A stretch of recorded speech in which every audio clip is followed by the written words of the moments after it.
You're listening to The Local Lens, the podcast from the Powell County Health Department. I'd seen people in my life and that I loved, lose everything and have all these bad consequences, and I was still, I could do it or not. Mm-hmm. And I never could understand. I was like, why? Why would you do this? And I remember the first weekend that I did Oxycontin. By that Monday when I got up, I couldn't hardly, like my back hurt. I was nauseous. I was sick. I was like, what is going on? Mm-hmm. And it was in that moment that I knew exactly what they, were talking about, and I never was able to get back. I could get through the physical withdrawal. It was awful, and, there was nothing good about it, but I could do that. Okay. But it was the emotional pain that came after that I could never work through. And so I would use again. It was a continuous cycle. I'd do it 2 or 3 times a month. Mm-hmm. But yeah. I never could stop until I got set aside against my will. Yeah. So this was all only the story for a while. Eventually, someone submitted Casey's law on her and got her into a treatment program. The place that I went to was actually a mission, and the only thing you could have there was Tylenol. I mean, you couldn't have any kind of medications. Caffeine was limited. It was very, very strict. But that's what I needed. I needed structure in my life. Do you think that having a structure is just an important thing for you in general, like for every bit of your health? Absolutely. I think it's the small compromises that people make in their recovery and in just breaking habits or making new habits. It's the little compromises that, cause big things to happen. Yeah. On this episode of The Local Lens, we're talking about structure, support, and small compromises. We're following Misty Dehart, this week's guest, through her journey of recovery, and it's an incredible ride. You get to learn a lot from her on this. Our show was brought to you by the Powell County Cares Project from the Powell County Health Department, as well as the Coach Project from Kentucky Rio. We're just trying to share our perspectives and learn what we can from each other. Well, I'm your host, Nate Brooks. This is The Local Lens. These are our people using our voices, telling our stories, because no one sees it like we do. So my name is Misty Dehart. I'm originally from Powell County. I've been in Estill County for about 15, 20 years, I guess. I am in long-term recovery. I suffered with addiction for about 15 years. And I have been sober since February 11th, 2015. And now I finished my associate's degree in science. Since then, I'm a registered peer support specialist, and I just finished my first semester in nursing. There you go. So, nice. Things are a little different for me today. So are your loyalties still with Powell County, or are you full-time Estill County now? I'm torn. I still, my heart's in Powell County, obviously. I have a lot of family that's still there, but I really love Estill County. Why does that date, I have a hard time remembering dates at all.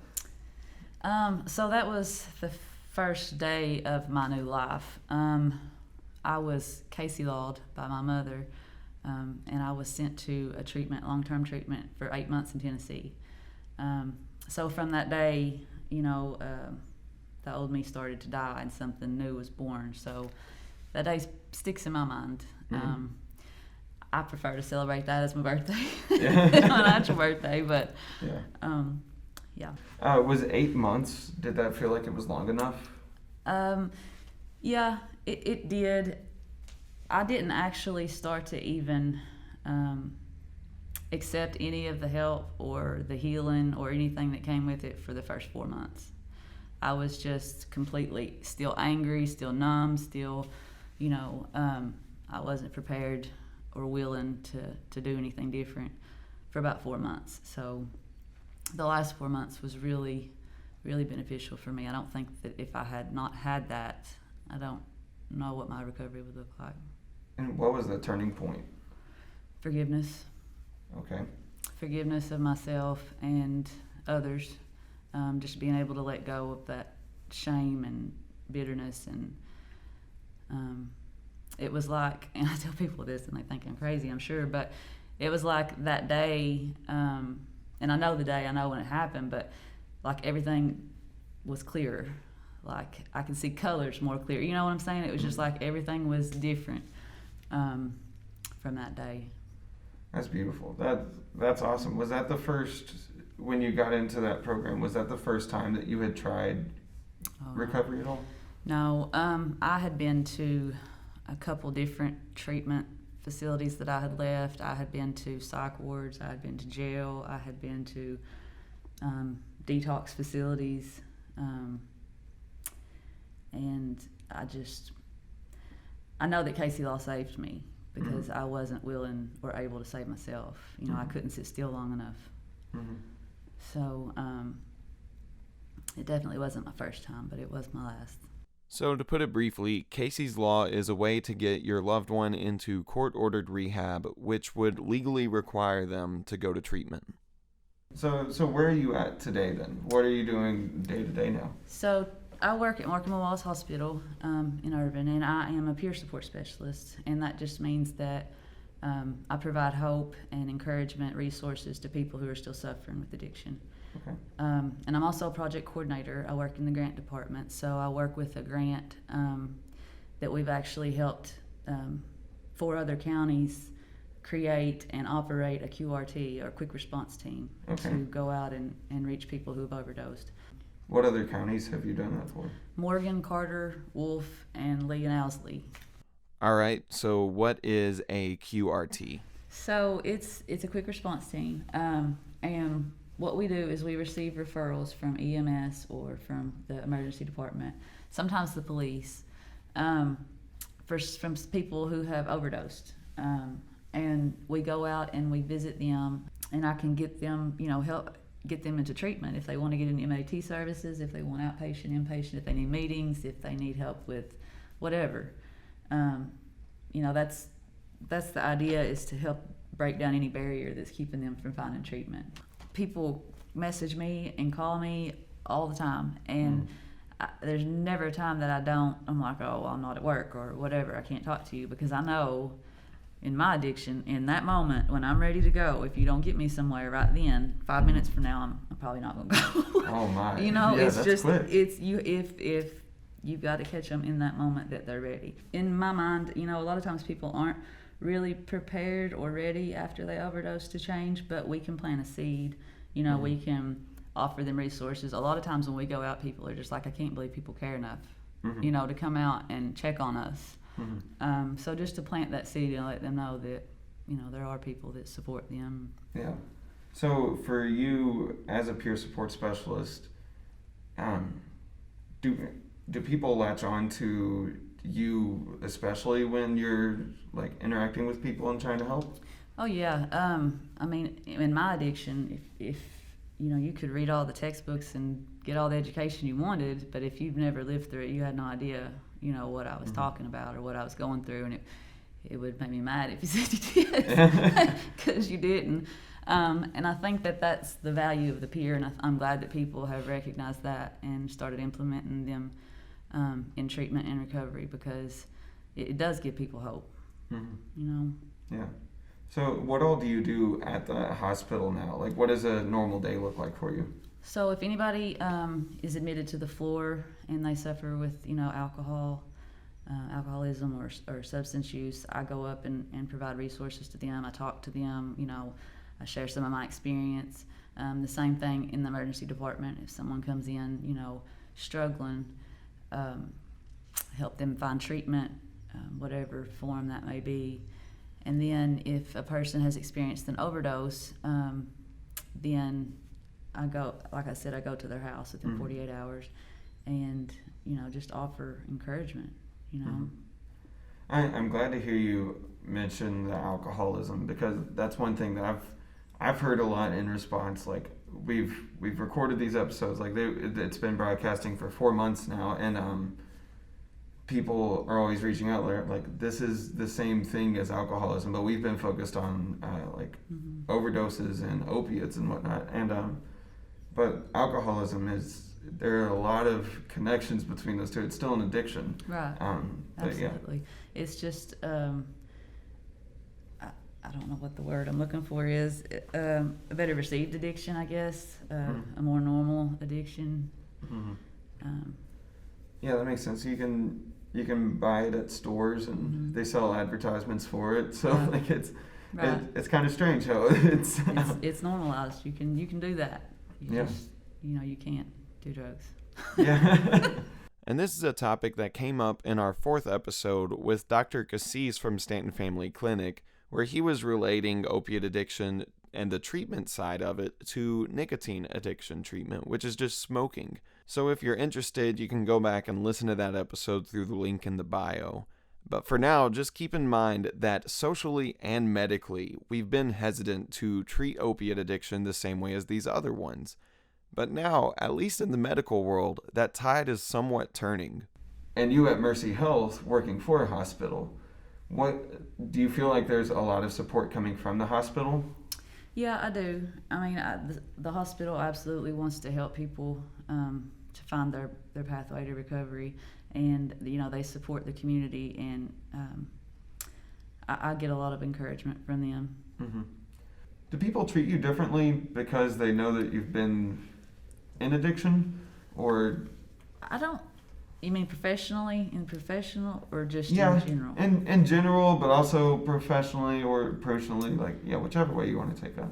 I think that I thought that would happen when I first got that job, because I kind of felt like a fish out of water. I hadn't been in the workforce, like that. And I kind of felt like people were looking at me different or going to treat me different, but they never did. Okay. They didn't. I think it was just my insecurity. Mm-hmm. And is that, I'm guessing that you've kind of passed, like you've come to terms with that insecurity? Yeah, I have. It took a little bit. It did. I was really just nervous all the time, and I thought, well, I don't belong here. I don't have, credentials or education or anything to offer other than I was a drug addict. Why I'm here. Yeah. But, I got past that.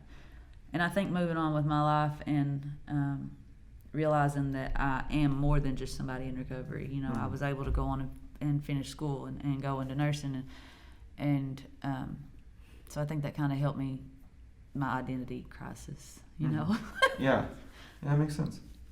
Good. So let's look way back then to when you started in addiction. What did you ever get to the bottom of why you think you became addicted? I think it was a perfect storm. I had a lot of trauma as a child, and but I also was prescribed Xanaxes at 14. What for? Just anxiety. I had severe anxiety. But like I said, I had a lot of trauma as a child, so whether it was anxiety or just a trauma response, I don't know. But so that was kind of a perfect storm for me. Mm-hmm. And then I was involved in a really volatile relationship for a lot of years, and he was a drug addict. So, was it ever a social thing, or did your social group was it formed by? I think I was hanging out with the wrong group of people. Mm-hmm. I left behind a lot of my friends for that lifestyle. But I definitely think at the beginning it was just a social thing for me. As it progressed, it was 15 years. Mm-hmm. But you were safe for the 15 years. You kept a... So the beginning, I wouldn't say that I had a physical dependence. Mine was more of an emotional before it became physical. Mm-hmm. So I didn't physically have to have it for several years. I mean, I was a functioning addict, I guess you could say, for many years. And then there got to a point that all changed. One day it just changed. And it was through Oxycontin that it changed. And I know, when it did. But then it became a physical, I was physically sick if I didn't have it. So, there were many years that I worked, I went to school, I raised my kids, and, I did what I needed to do. But then there came a time I wasn't capable anymore. Is that happening a lot more than people think it is. Oh yeah, it definitely was with the pills. You know, when all the pills were going around. With heroin, I think it's a little more difficult to conceal that and be functioning.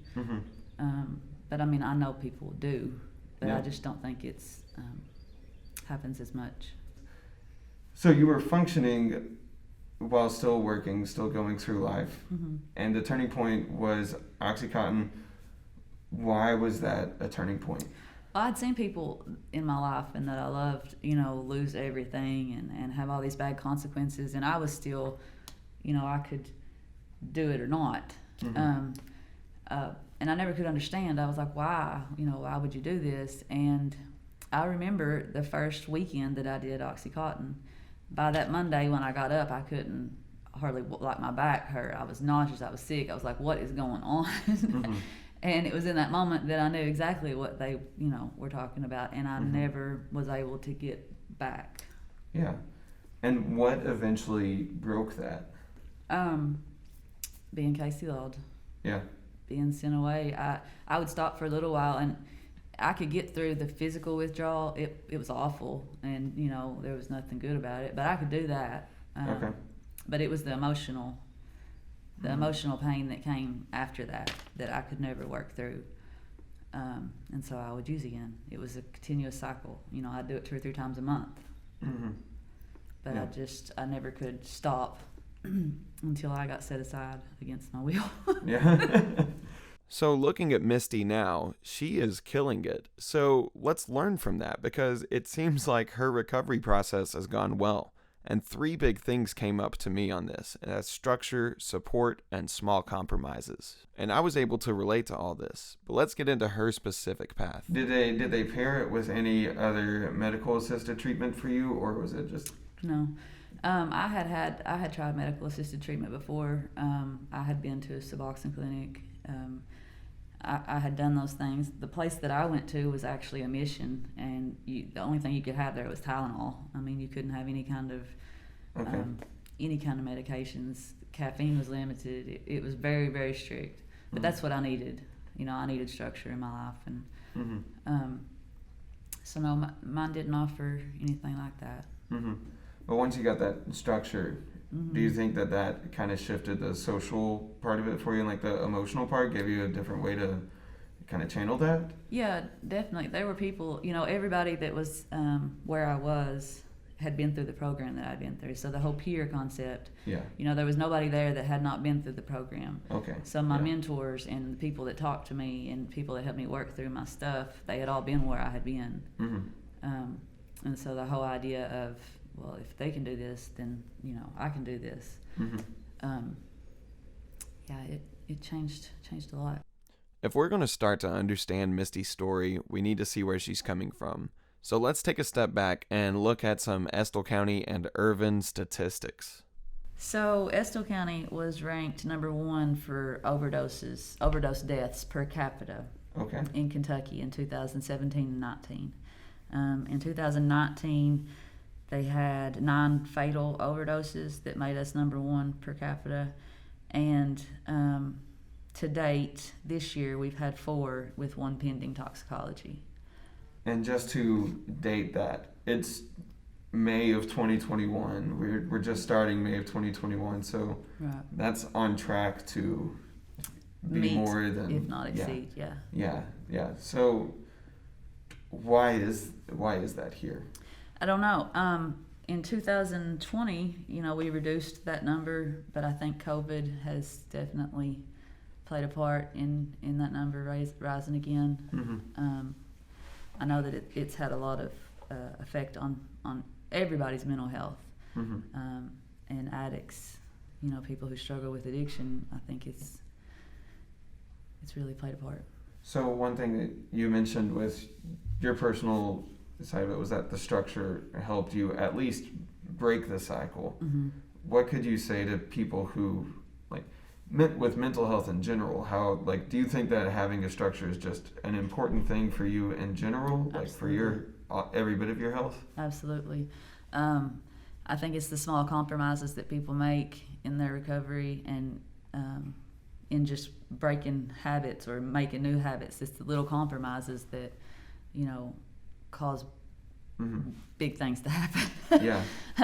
For example, I make my bed every day, and that's I didn't ever do that. I mean, I did, but it wasn't something that I had to do in my mind every day. But I heard somebody say, you want to start your day doing something productive. So I get up and do it. If it's just throw my sheets over my bed, I do it. Because, I know that if I start to compromise that in my life, that I'm going to compromise something else, and I'm not willing to do that. So I think that those small compromises, people don't recognize the impact they have. And this is something that I can completely get behind. Over the past year, I've realized a few things about myself. I've got a list of stuff that I have to do every day, and if I don't do this small list, then I can guarantee you that I'm going to have a bad day. For me, that list is I need to drink a lot of water, I need to have at least one piece of fruit, and I need to be physically active for a little bit in the day. And if I miss one of those, then I can pretty much count on feeling bad by the time the evening rolls around. And here's Leandra Knox, my coworker, sharing her own side of that as well. Myself, I was never a list person. Now I get up and I make a list of what I need to do during the day and check off during the day. But then I also know too, okay, if something, because your day is going to get, with work and working from home, something's going to happen, kind of throws you off. But I've also gave myself grace, nothing has to be completed on this list, but it just keeps me myself grounded, I guess. Okay, here's what I've got to do today. That's not us. That's not me saying that I know what that experience is like for people who are in recovery either, because there's a whole chemical thing on that. But is that a similar, just from what that sounds like, is that a similar thing to what you're recommending to people? Yeah, I think that everybody needs some form of structure. I mean, if you're just going, whatever, but I know that not everybody's like that. But I think that it's, it just shows you that you are getting some things done. Like you said, you're checking those off. You're able to get up and say, I did this today, I did this today. I didn't waste my day, or I didn't just go off the rails somewhere. I was able to get these things accomplished if you didn't do anything else. And I know in addiction, people, they don't like authority, they don't like structure, they don't like, anything. And I think that that's exactly what they need. And honestly, this is one of the biggest areas where I think I feel the most sympathy for people in addiction, because I recognize my own need for that structure. And with a sober mind, I still struggle to keep my own life structured, because you really get to make a lot of choices whether you're going to introduce structure or not to your own life. So then imagine for a second what that's like when you start messing with the chemicals in your head and everything is out of balance. That's got to be hard. You're pitting the world against you at that point. You're setting up all the wrong signs for yourself. Anyways, let's bring it back around to Misty. When you were in your addiction, were you in Powell or Estill then? Both, okay. Yeah, I was actually banned from Powell County for 2 years. That is impressive. Talk about a true-hearted Powell County pirate. Yeah. So I was in both. But it definitely started in Powell. Okay. So it's not often that people stay in the place that they were, or at least next door to the place where they were in their addiction after they've been in recovery. Why have you chosen to stay here? So I think that I was gone, I wasn't gone 30 days, 60 days, no, I was gone 8 months. Okay. And when I came home, I had a support system that held me accountable. Okay. So I wasn't just, back into the place that made me sick all alone, ready to do the same thing. I had people that, where are you going? I brought my paycheck to them every week because I didn't know if I was ready, to have that. And so I had this accountability. And I think that's why I was able to succeed. My girls were in school here. They had been to so many schools and moved so many times through my addiction. I didn't want to move them again. So we stayed.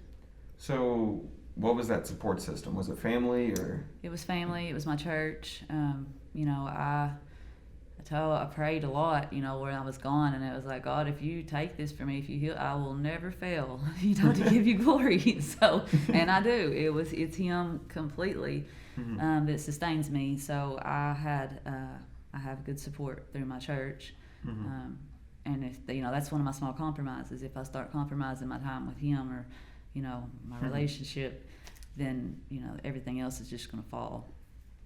But I had that, and then I had my family, and I was just willing to do whatever. You know, I was never going back. Good. Well, cheers to that. Thank you. And yeah. And this all sounds familiar to what Joshua Jones was telling us in the first episode that we ever released for this show. And here's a small clip of that conversation. People are like, what do you do for a living? I'm like, well, I stay clean. They're like, oh. I said, well, and for a job, I do hair. But for a living, I stay clean. So from hearing both of these people, you can see that it takes putting in those support systems around you. You kind of purposefully have to do that to support yourself up. So what does that mean for people who are not in addiction, though, that are just around these people? Well, I would say it means to be supportive. Learn how to show your support for them. At the very least, don't be setting up roadblocks for them. So we're almost out of time with this episode, but we've really just got one more question left for Misty. So I think it's natural human behavior to think that your own problems and the problems around you are worse than everyone else's. Like, I've heard the same statistic in Powell County that we were like right next in line for an HIV and hepatitis C outbreak for years. And like, that's true. That's a bad thing. But then I didn't know that Estill County like had the highest overdoses per capita. Like, it's a problem both places. So you seem to have gone through it, come out on the other side of it. And do you think that these places are bad places, or do you think it's just... No, I don't think so. You know, I hated Powell County when I left. I hated it, just like you said, you know, everybody. I hated it, but, you know, it wasn't the place. It was me. It was what I was making it to be, you know. And I think there's bad things everywhere you go. I think that there's hard things in every place, but there's also great things. You know, there's great people. There's beautiful things everywhere you go. You just have to be willing to see them. Yeah. When did you start looking for the great things? When I came home. I mean, I couldn't see anything great in my addiction. There's nothing, you know, you don't see. And I can say this because I was one, but you know, people in addiction, they're self-centered. They're, you know, they feel sorry for themselves. They're selfish. You know, they can't see good things. They can't see people trying to help them. They can't see opportunities, and you know, they can't see past themselves. Yeah, until somebody like you come along and you're like, hey, do you ever smack anybody like on the back of the head? No, I would like to. I would like to sometimes. I would like to just shake them. Yeah. But I'm like, somebody wanted to shake you too one time. Yeah, absolutely. That's great. Well, you've done great. Yeah, thank you. You've done wonderful. Yeah. I couldn't tell you was nervous at all. Yeah, really. Honestly, yeah. No. Cool. My insides are like. Yeah. Well, that's all the time that we have for this episode. I'd like to give a huge thanks to Misty Dehart. What an incredible human. What a great story, and so many lessons in this interview as well. I would also like to thank WSKV for broadcasting our show, and the Powell County Health Department and Kentucky Rio for distributing our show to listeners everywhere. And thank you for listening. We really believe that this is an important lesson that people need to be hearing. We need to be a supportive community so that we're keeping each other safe. So tell your friends about the show. Find us online, find our Facebook page, and keep listening. Keep coming back for more episodes. Thank you guys for sticking around. I'm your host, Nate Brooks. This is The Local Lens. These are our people using our voices, telling our stories, because no one sees it like we do.